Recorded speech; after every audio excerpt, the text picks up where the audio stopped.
여러분, 오늘 여러분과 함께 나누고 싶은 이야기는 성경에서도 가장 드라마틱하고 동시에 많은 질문을 불러일으키는 사건 중 하나입니다.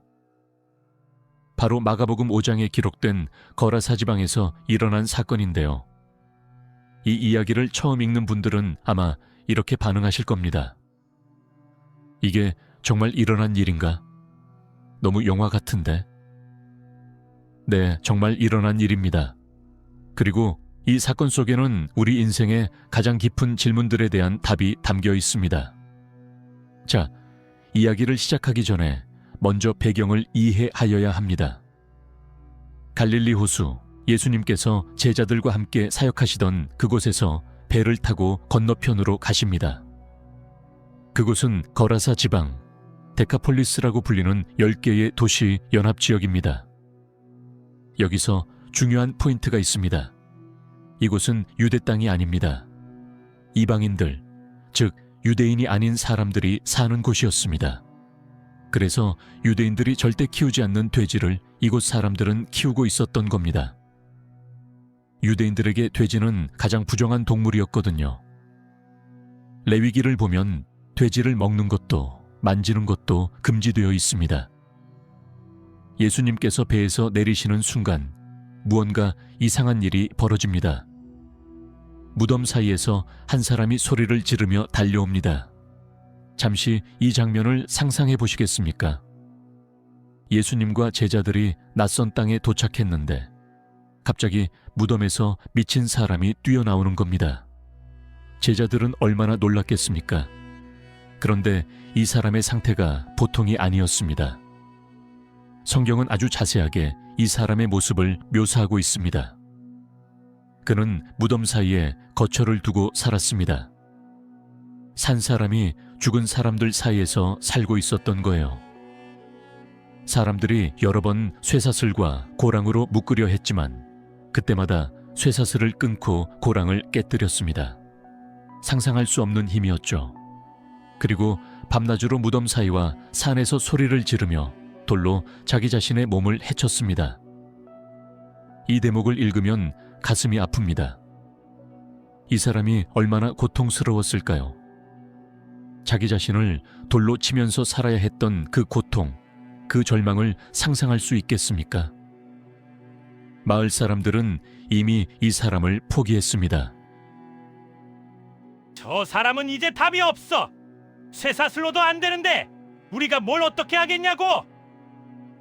그렇게 한 인간이 완전히 버려진 채 죽은 자들 사이에서 살아가고 있었던 것입니다. 그런데 놀라운 일이 벌어집니다. 이 사람이 멀리서 예수님을 보자마자 달려와서 그 앞에 엎드립니다. 그리고 큰 소리로 외칩니다. 지극히 높으신 하나님의 아들 예수여, 나와 당신이 무슨 상관이 있나이까? 원컨대 하나님 앞에 맹세하시고 나를 괴롭게 하지 마옵소서. 여기서 우리가 주목해야 할 것이 있습니다. 이 사람이 예수님을 알아본 게 아닙니다. 그 안에 있던 귀신이 예수님을 알아본 겁니다. 그리고 떨고 있었습니다. 지극히 높으신 하나님의 아들이라고 부릅니다. 귀신들은 예수님이 누구신지 정확히 알고 있었어요. 그리고 무서워하고 있었습니다. 예수님께서는 이미 더러운 귀신아, 그 사람에게서 나오라고 명령하고 계셨습니다. 예수님께서 물으십니다. 내 이름이 무엇이냐? 여기서 잠깐, 왜 예수님께서 이름을 물으셨을까요? 예수님이 몰라서 물으신 게 아닙니다. 이것은 그 귀신의 정체를 드러내시기 위함이었습니다. 그리고 그곳에 있던 모든 사람들에게, 그리고 오늘 이 이야기를 듣는 우리에게 보여주시기 위함입니다. 이 사람이 얼마나 심각한 상태에 있었는지를 말이죠. 귀신이 대답합니다. 내 이름은 리전이니 우리가 많기 때문입니다. 리전. 이 단어를 들은 사람들은 소름이 돋았을 겁니다. 레기온은 로마 군대의 부대 단위입니다. 한 레기온은 보통 6,000명의 병사로 구성됩니다. 물론 정확히 6천 마리의 귀신이 있었다는 뜻은 아닙니다. 하지만 셀 수 없이 많다는 의미입니다. 군대처럼 조직적이고 군대처럼 많다는 뜻이죠. 상상해 보십시오. 한 사람 안에 수백, 어쩌면 수천의 귀신들이 들어있는 겁니다. 그들이 서로 다투고 소리 지르고 그 사람을 조종하고 있었던 것입니다. 얼마나 혼란스러웠겠습니까? 얼마나 고통스러웠겠습니까? 그래서 이 사람이 자기 몸을 돌로 치며 괴로워하고 있었던 것입니다. 예수님께서 귀신들을 내쫓으려 하시자 귀신들이 간청하기 시작합니다. 우리를 이 지방에서 내보내지 마시고 무저갱으로 들어가라 명하지 마옵소서.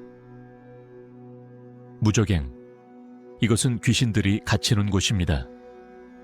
요한계시록에 보면 사탄과 귀신들이 결국 갇히게 될 그곳, 일종의 영적 감옥입니다. 귀신들도 그곳만은 가기 싫었던 겁니다. 그들도 자신들의 최후를 알고 있었던 거죠. 그리고 귀신들이 이상한 제안을 합니다. 저기 산에 돼지 큰 떼가 먹고 있으니 우리를 그 돼지에게로 들어가게 허락하여 주소서. 여기서 우리는 잠시 멈춰서 생각해 봐야 합니다. 왜일까요? 왜 하필 돼지였을까요? 첫째로 고대 사람들의 믿음에 따르면 귀신들에게는 거처가 필요했습니다. 그냥 공중을 떠돌아다니는 것보다는 무언가에 들어가 있어야 했던 거죠. 마태복음 12장을 보면 예수님께서도 이런 말씀을 하셨습니다. 더러운 귀신이 사람에게서 나갔을 때에 물 없는 곳으로 다니며 쉬기를 구하되 쉴 곳을 얻지 못하고, 귀신들은 거처를 찾아 헤맵니다. 사람에게서 쫓겨났으니 다른 곳을 찾아야 했고 가장 가까운 곳이 바로 산에서 풀을 뜯고 있던 돼지떼였던 것입니다. 둘째로 시간을 벌고 싶었을 겁니다. 무저갱에 갇히는 것, 그것은 영원한 형벌의 시작입니다. 그것보다는 돼지에라도 들어가서 조금이라도 더 자유롭게 있고 싶었던 거죠. 일단 지금은 살고 봐야지 하는 심리였을 겁니다. 셋째로 돼지라는 동물 자체가 의미심장합니다. 유대인들에게 돼지는 가장 부정한 동물이었습니다. 먹지도 못하고 만지지도 못합니다. 부정한 영들이 부정한 동물을 선택한 것, 어쩌면 너무나 자연스러운 일이었을지도 모릅니다. 같은 부정한 것들이 서로를 찾은 것이죠. 그런데 여기서 우리가 절대 놓치지 말아야 할 중요한 사실이 하나 있습니다. 귀신들이 예수님께 허락을 구했다는 것입니다. 허락하여 주소서라고 간청했습니다.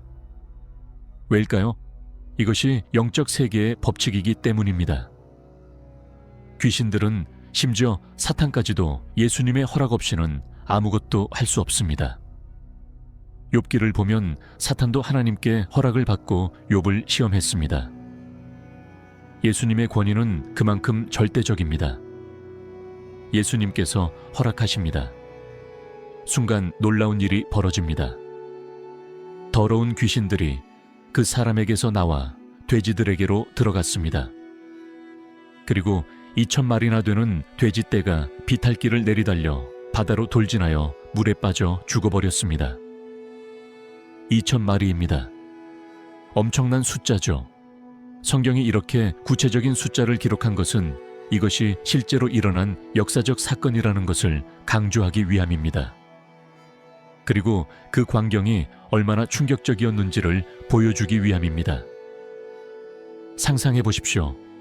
2,000마리의 돼지들이 일제히 비탈길을 내려달려 바다로 뛰어드는 모습을, 그 소리, 그 광경을 본 사람들이 얼마나 놀랐겠습니까? 그런데 여기서 이상한 점을 발견하셨나요? 귀신들이 원했던 것은 무엇이었습니까? 돼지에게 들어가서 머물고 싶었던 것 아닙니까? 그런데 결과는 어떻게 되었습니까? 돼지들이 모두 바다로 뛰어들어 죽어버렸습니다. 귀신들은 원했던 것을 결국 얻지 못한 겁니다. 아니, 돼지만 죽은 게 아닙니다. 귀신들도 결국 어디론가 쫓겨났을 것입니다. 이것이 우리에게 무엇을 말해줍니까? 악의 본질은 파괴라는 것입니다. 그 귀신들이 어디를 가든 무엇을 하든 그 끝은 항상 죽음과 파괴입니다. 그들은 그 사람의 인생을 파괴했습니다. 그를 무덤에서 살게 했고 자기 몸을 돌로 치게 했습니다. 그리고 이제 돼지들도 파괴했습니다. 2,000마리를 한꺼번에 죽였습니다. 악은 결코 생명을 주지 않습니다. 항상 파괴하고 죽입니다. 그것이 악의 본질입니다. 돼지를 치던 사람들이 도망가서 마을과 주변 지역에 이 소식을 전했습니다. 사람들이 무슨 일이 일어났는지 보려고 예수님께 나아왔습니다. 그리고 그들이 본 것은 무엇이었습니까?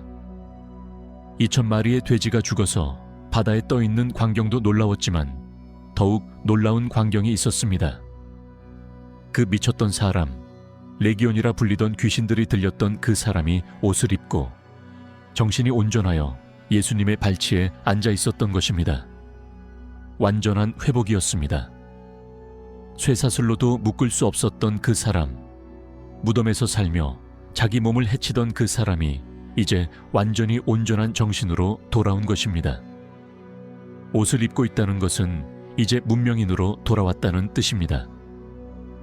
예수님의 발치에 앉아 있다는 것은 이제 제자가 되었다는 뜻입니다. 한 사람의 인생이 완전히 바뀐 겁니다. 지옥 같은 삶에서 천국 같은 삶으로, 죽음에서 생명으로, 어둠에서 빛으로 완전히 바뀐 것입니다. 그런데 마을 사람들의 반응이 놀랍습니다. 그들은 두려워했습니다.